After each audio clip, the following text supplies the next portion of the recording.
আমি চোখ খুলে দেখি বাবা কি যেন করার চেষ্টা করছে। আমি বললাম, বাবা আপনি এসব কি করছেন, আমি আপনার মেয়ে। বাবা বললেন, চুপ, একদম চুপ, কোনো কথা বলবি না। আমি যা করছি তা করতে আর কে তোর বাবা? আমি তো বাবা নই, আমি তোর বয়ফ্রেন্ড। তোর সাথে রোমান্স করার আমার অনেক দিনের শখ। তোর এই পাগল করা রূপ দেখলে আমি কেমন যেন হয়ে যায়। এরপর বাবা মাকে কিসের যেন ঘ্রাণ নিতে বলল। আমি এই জিনিসটার ঘ্রাণ নেওয়ার সাথে সাথে আর কিছু বলতে পারি না। শুধু এইটুকুই জানি আমাকে বাবা যা বলেছে আমি তাই করছি।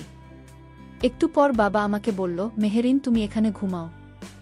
আমি তার কথা মতো তার এখানেই ঘুমিয়ে পড়লাম। তারপর বাবা আমার সাথে যা করল তা শুনলে আমি গ্যারান্টি দিয়ে বলতে পারি তোমাদের দাঁড়িয়ে যাবে। তাই ভিডিওটা শুরু থেকে শেষ পর্যন্ত দেখার অনুরোধ রইল। তাহলে কথা না বাড়িয়ে এবার সরাসরি ঘটনায় চলে যায়। আমার নাম মেহরিন, বয়স 17। দেখতে বেশ সুন্দরী, লাবণ্যময়ী। তবে অনেকে আমাকে আবেদন হয়েছে বলে আর আমার চোখে নাকি মা আছে। আমার এক বান্ধবী আমাকে প্রায় কথাটা বলতো। আমার উচ্চতা 5 ফুট 4 ইঞ্চি। আমি ক্লাস 9-এ পড়ি। আমার বাবা একটি সরকারি চাকরি করে। আমার বাবার আগে পোস্টিং ছিল সাতক্ষীরাতেও, কিন্তু গত 1 মাস হলো চাকরি বদলি হয়ে গেছে যশোরে। যার কারণে বাবা মা এবং আমার এক ভাই যার বয়স 2 বছর সবাইকে নিয়ে যশোরে চলে এসেছে। আমাকে যশোরের একটি স্কুলে ভর্তি করে দিয়েছে। আমি প্রতিদিন নিয়মিত ক্লাস করি। আমি আর আমার ছোট ভাই থাকতাম এক রুমে, আর মা বাবা থাকতো অন্য এক রুমে। তবে আমার আর মা বাবা যে রুমে থাকতো আমি তার পাশের রুমে থাকতাম। আমার ক্লাসের এবং প্রাইভেটে প্রচুর চাপ ছিল। অন্যান্য দিন আমি রাত 10টা পর্যন্ত পড়ালেখা করে ঘুমিয়ে যেতাম, কিন্তু পড়ার বেশি চাপ বিদায় আমি ভাবলাম আজ রাত 12টা পর্যন্ত পড়ব। তাই আমি মনোযোগ দিয়ে পড়ালেখা করছিলাম, আর আমার ছোট ভাই ঘুমিয়ে পড়েছিল। আমি পড়তে পড়তে হঠাৎ একটি কিসের যেন শব্দ শুনতে পেলাম। লক্ষ্য করে দেখলাম আমার মা বাবা রুম থেকে শব্দটি আসছে। কিসের যেন গোঙানির মতো। আমি একটু অবাক হলাম। এরকম অবাক করার শব্দ শুনে আমি কিছুটা ভয় পেলাম, আর মনে মনে ভাবতে লাগলাম, বাবা মায়ের রুম থেকে তো কখনো এমন শব্দ আসে না। তাহলে বাবা মা রুমে কি হচ্ছে? তারপর আমি ভয়ে আমার ছোট ভাইকে ধরে নাকে মুখে কাঁথা দিয়ে শুয়ে পড়লাম। একটু পর আমি ঘুমিয়ে পড়লাম। সকালে ঘুম থেকে উঠে দেখি বাবা বিছানায় নেই। মায়ের রুমে গিয়ে দেখি বিছানা এলোমেলো হয়ে আছে। মনে হচ্ছে রাতে কেউই রুমের মধ্যে মারামারি করছে। তারপর আমি জানালার পাশে চেয়ে দেখি কিসের যেন দাগ।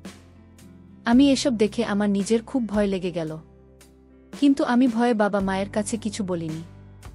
আর আমি যদি বলি যে বাবা মা রাতে তোমাদের রুমে কিসের শব্দ শোনা গিয়েছিল, তাহলে হয়তোবা আমার বাবা মা আমাকে খারাপ কিছু বলবে। তাই আমি আমার বাবা মাকে কিছু বলিনি। পরের দিন আমি খুব সকাল সকাল স্কুলে চলে গেলাম। স্কুলে যাওয়ার সময় আমি বুঝতে পারলাম কেউ যেন আমাকে ফলো করছে। পিছন দিকে চেয়ে দেখি কেউ নেই। আমি তখন চমকে গেলাম।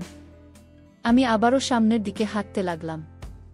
হঠাৎ আমি শুনতে পেলাম কেউ যেন আমাকে ডাকছে। পিছনে ফিরে দেখি কেউ নেই। দিনের বেলা এমন অবাক করা কাণ্ড। আমি তখন মনে মনে একটু ভয় পেয়ে গেলাম। ঠিক এইভাবে আমি তাড়াহুড়ো করে স্কুলে চলে গেলাম। স্কুলে ক্লাস শেষ হলে আমি আবার ঠিক এই রাস্তা দিয়ে আসছিলাম। আবারও আমি অনুভব করলাম কিসের যেন পায়ের শব্দ আমার পিছনে, আর আমার যেন মনে হলো কেউ আমাকে পিছন থেকে আক্রমণ করবে। আমি ভয়ে ভয়ে খুব দ্রুত গতিতে রাস্তা পার হতে লাগলাম। হঠাৎ আমি আবার শুনতে পেলাম কেউ আমাকে ডাক দিলেই, মেহেরিন, একটু দাঁড়াও। আমি পিছনে ফিরে দেখি কেউ নেই। মনের ভিতরটা ভয়ে কেঁপে উঠল। ঠিক এইভাবে আমি ভয়ে ভয়ে বাসায় চলে আসলাম।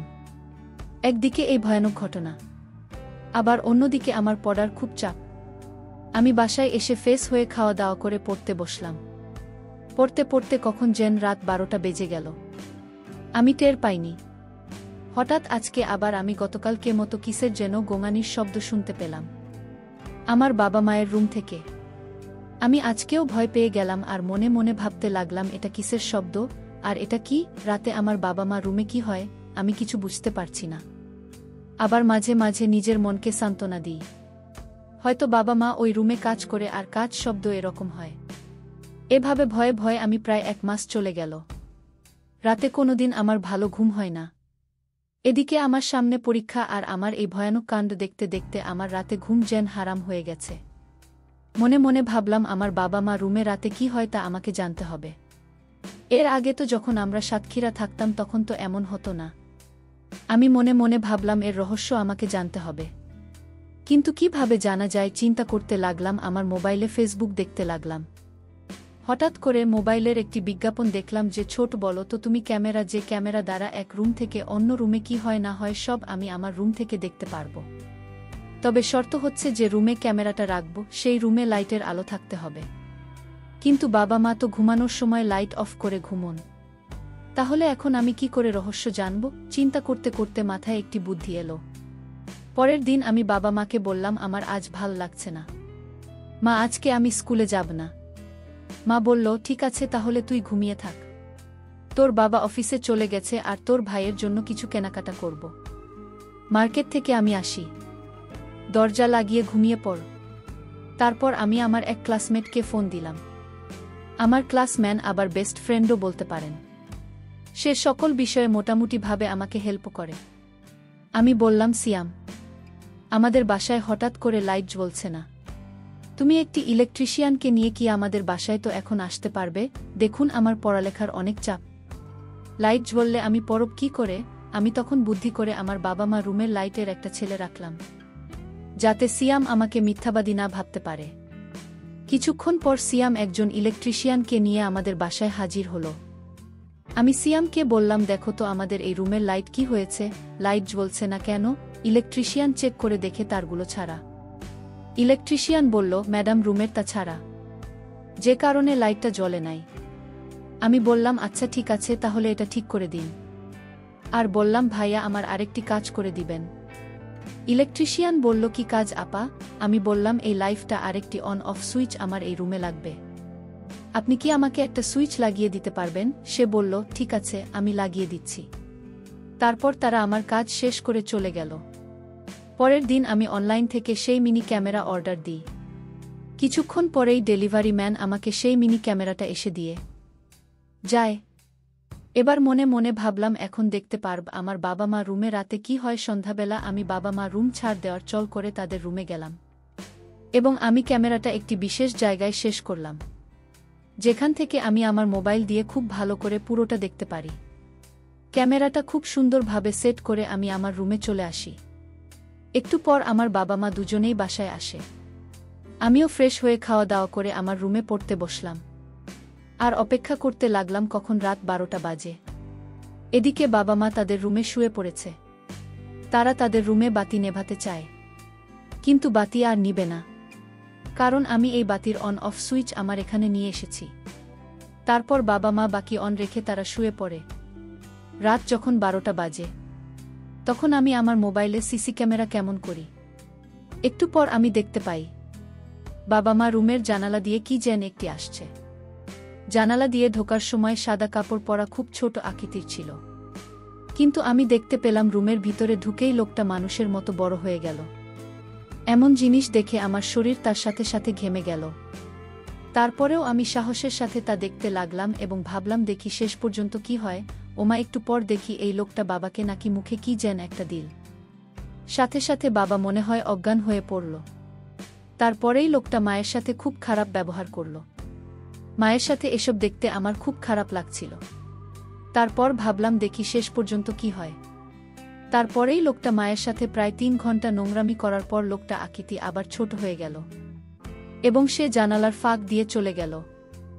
বিষয়টা দেখে আমি একদিকে ভয় পেলাম, আবার অন্যদিকে ভাবলাম ওকে যে কিনা প্রত্যেক দিন বাবা মা রুমে ঢুকে মায়ের সাথে বাজে আচরণ করে, অথচ বাবা অজ্ঞান হয়ে পড়ে থাকে। ভাবতে ভাবতে সকাল হয়ে গেল।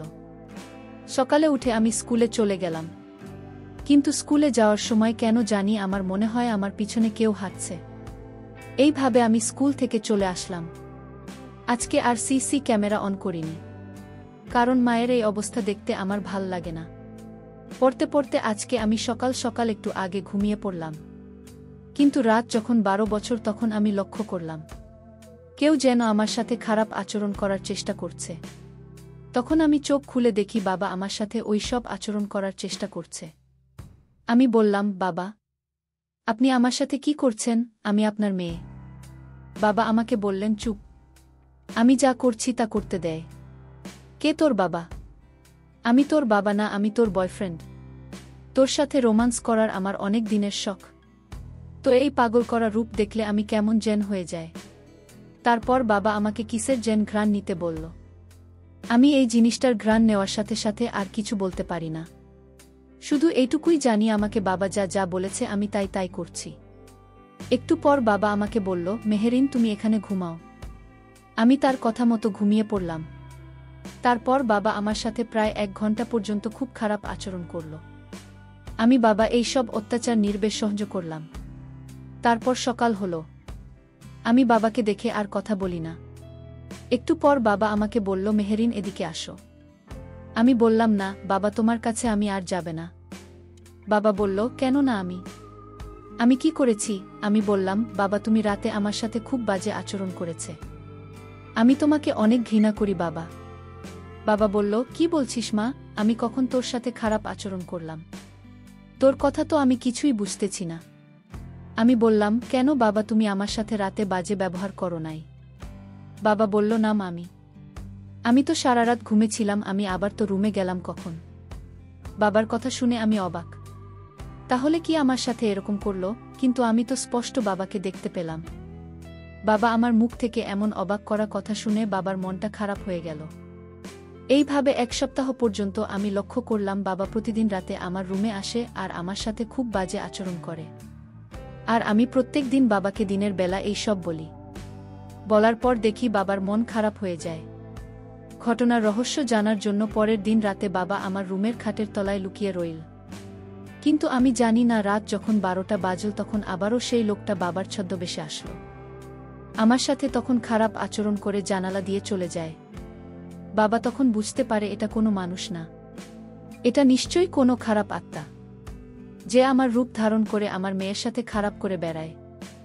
সকালে ঘুম থেকে উঠে বাবা পুরো বিষয়টা আমাকে খুলে বলল। তখন ভয় আমার গা কেঁপে উঠল। আমি ভাবলাম, তাহলে যে লোকটা মায়ের সাথে খারাপ করে বেড়াতো, এবার কি সেই লোকটা আমার সাথে এসব করছে? ভাবতে ভাবতে আমি যেন পাগল হয়ে যাচ্ছি। তারপর আমিও বাবাকে তাদের ঘরের ভিতর প্রতিদিন যে শব্দ হতো তা খুলে বললাম। সম্পূর্ণ শ্রবণ করার পর বাবা খুবই বিস্মিত হয়ে ভাবতে লাগল।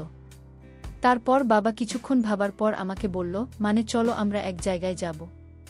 আমি বললাম, বাবা কোথায়? বাবা বলল, কাশিমপুর গ্রামে এক ভালো তান্ত্রিক থাকে, চলো বিষয়টা আমরা তার কাছে শেয়ার করে দেখি। আমি বললাম, আচ্ছা ঠিক আছে বাবা। আমি রেডি হয়ে বাবার সাথে চলে গেলাম তান্ত্রিকের কাছে। তান্ত্রিক আমাকে খুব ভালোভাবে চেক করল এবং বাবাকে বলল, এই জয়নাল তোর মেয়ের উপর এক দুষ্ট আত্মা ভর করেছে।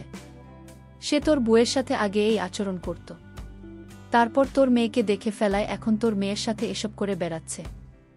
আসুন, এই দুষ্টু আত্মাটা অনেক দিন ধরে মেয়ের পিছু নিচ্ছে, কিন্তু তোর মেয়েকে গ্রাস করতে পারে না, কারণ তোর মেয়ে এতদিন ছিল সুধা। আর যেদিন এই দুষ্টু আত্মা তো বউয়ের সাথে এসব করে, সেদিন তোর মেয়ে তা দেখে ফেলেন, যার ফলে তুমি অশুদ্ধ হয়ে যায়। আর এই দুষ্ট আত্মা তো মেয়ের সাথে এই রকম বাজে কাজ করার সুযোগ পেয়ে যায়, কারণ এই দুষ্টু আত্মা কোনো সুধা মেয়ের সাথে এসব করার ক্ষমতা নেই। আমার বাবা তখন তান্ত্রিক মশাইকে বলল, তান্ত্রিক বাবা এখন কি করা যায়? তান্ত্রিক বাবা বলল, একটা বর জব্দ করতে হবে, আর এর জন্য তোর মেয়েকে একটি কঠিন কাজ করতে হবে। যদি তোর মেয়ে এই কাজটি করতে পারে, তাহলে তোর মেয়ে এই অশুভ আত্মার হাত থেকে রক্ষা পাবে। তখন তান্ত্রিক বাবা আমাকে বলল, শোনো মেহেরিন, শনিবার রাত 12টার সময় তোমাদের বাড়ির পাশে ঝাউবন একটি শ্মশান আছে, সেখানে গতকাল একজন লোককে পোড়ানো হয়েছে। তোমার কাজ হলো তুমি সেখান থেকে আমি যা শিখিয়ে দিচ্ছি তা বলে এই পুরনো লাশের একটি হাড় তোমাকে আনতে হবে। তবে হাড় সংগ্রহ করে যখন তুমি নিয়ে আসবে তখন পিছন থেকে তোমাকে আত্মা ধাওয়া করবে, কিন্তু তোমাকে কিছুই করতে পারবে না, কারণ আমার পূর্ণ নজর তোমার উপরে থাকবে। তবে নিয়ে আসার সময় কোনোভাবেই পিছনে ফিরে তাকাতে পারবে না। আর একটি কথা মনে রাখবে, হাতি আনার সময় অবশ্যই তোমার একা যেতে হবে। এখানে যদি কোনো চালাকি করো তাহলে তোমাদের বড় ক্ষতি হয়ে যাবে। এবার বলো মেহের, তুমি এই কাজটি করতে পারবে? যদি করতে পারো তাহলে কেবল তোমার এবং তোমার মায়ের কাছ থেকে এই দুষ্ট আত্মাকে সরিয়ে ফেলা সম্ভব। আমি বললাম, তান্ত্রিকমশাই, আমার যত কষ্টই হোক না কেন আমাকে কাজটি করতে হবে, কারণ এই দুষ্টু আত্মা আমার আর আমার মায়ের জীবন তাকে অতিষ্ঠ করে ফেলেছে। যে করেই হোক আমাকে এই কাজটি করতে হবে। আপনি শুধু আমার উপর একটু নজর রাখেন। তারপর তান্ত্রিকমশাই বলল, ঠিক আছে মা, তুমি এবার যাও। শনিবার রাত যখন 1টা বাজে তখন আমি ঘুম থেকে উঠে কাউকে কিছু না বলে আস্তে আস্তে ভয়ে ভয়ে চলতে লাগলাম শ্মশানের দিকে। আর মনে মনে তান্ত্রিক মশাইয়ের মন্ত্র পড়তে থাকলাম। অবশেষে যখন আমি সুসান থেকে হাটে নিয়ে চলে আসি তখন আমার কাছে মনে হলো যেন আমার পিছনের সমস্ত কিছু ভেঙে আমার উপর ফেলে দিচ্ছে। তারপরও আমি পিছনে ফিরে তাকাইনি। তবে মনের ভয়ে আমি তান্ত্রিক মশাইয়ের মন্ত্র পাঠ করেছিলাম। হারটি এনে খুব যত্ন করে রেখে দিলাম। পরের দিন বাবাকে নিয়ে তান্ত্রিকমশাই এর কাছে গেলাম। তান্ত্রিকমশাই হাতে পেয়ে অনেক খুশি হলেন এবং এদিন রাতে আমাকে নিয়ে একটি যজ্ঞের আয়োজন করলেন। যোগে থাকা অবস্থায় হঠাৎ এই অশুভ শক্তি আমার উপর ভর করল। তখন তান্ত্রিক অনুসারে এই অশুভ শক্তিকে অনেক কিছু বোঝালেন আর বললেন, এই দুষ্টু আত্মা, তুমি কেন এই মাসুম বাচ্চার এত বড় ক্ষতি করছ? সে তোমার কি করেছে? তখন দুষ্টু আত্মা বলল, তার অপরাধ একটাই, আমি তার মায়ের সাথে প্রতিদিন এসব করতাম, কিন্তু সে চালাকি করে আমার সব দেখে ফেলেছে, যার কারণে আমি আর তাকে ছাড় দিতে পারিনি। তারপর তান্ত্রিকমশাই তার সাথে আরও অনেক কথা বলল। শেষ পর্যন্ত তান্ত্রিকমশাই বলল, এখন কি করলে তুমি তাদের ছেড়ে চলে যাবে বলো? আর যদি ভালোই ভালোই ওদের কাছ থেকে সরে না যাস তাহলে আমি কি করব তা তুই খুব ভালো করেই জানিস। তারপর শেষ পর্যন্ত এই দুষ্টু আত্মা তান্ত্রিক মশাইয়ের কাছে বলল, ঠিক আছে, একটি কাজ করলে আমি সারা জীবনের জন্য তাদেরকে ছেড়ে চলে যাব। তান্ত্রিক ও সে বলল, কি কাজ? যদি তারা একসাথে 10টি পাঠা বলি দিয়ে রাত 1টার সময় ওই শ্মশানে রেখে আসে, তাহলে আমি তাদেরকে ছেড়ে একেবারে চলে যাব। তারপর আমরা 10টি পাঠাবলি করে দিয়ে রান্না করে শ্মশানে রেখে আসি। তারপর থেকে আমি এবং আমার পরিবার এই দুষ্টু আত্মার অভিশাপ থেকে মুক্ত হয়ে গেলাম। এখন আমরা খুবই শান্তিতে আছি। বন্ধুরা, দর্শক, আমাদের সমাজে অনেক কিছুই আছে যা আমাদের অজানা রহস্যময়, যা আমরা খালি চোখে দেখতে পাই না, আর তাকে কেউ বিশ্বাস করে, আবার কেউ কেউ অন্তত বলে চালিয়ে দেয়। তবে এই বিশ্ব পরিমণ্ডলে এমন কিছু ঘটনা ঘটে যা বিশ্বাস করার অযোগ্য হলেও কিছু কিছু সময় বাস্তব হয়ে যায়। তার অনেক উদাহরণ এই পৃথিবীতে রয়েছে। তোমরা একটু খুঁজলে তোমরা তা অনুভব করতে পারবে। ভিডিওটি যদি ভালো লাগে তাহলে একটি লাইক দিন, আর তোমরা যদি এরকম ধরনের মজার ভিডিও পেতে চাও তাহলে দয়া করে আমার চ্যানেলটি সাবস্ক্রাইব করো। সবশেষে তোমাদের সকলের দোয়া কামনা করি। আর ধৈর্য ধরে ভিডিওটি দেখার জন্য তোমাদের সকলকে অনেক অনেক ধন্যবাদ।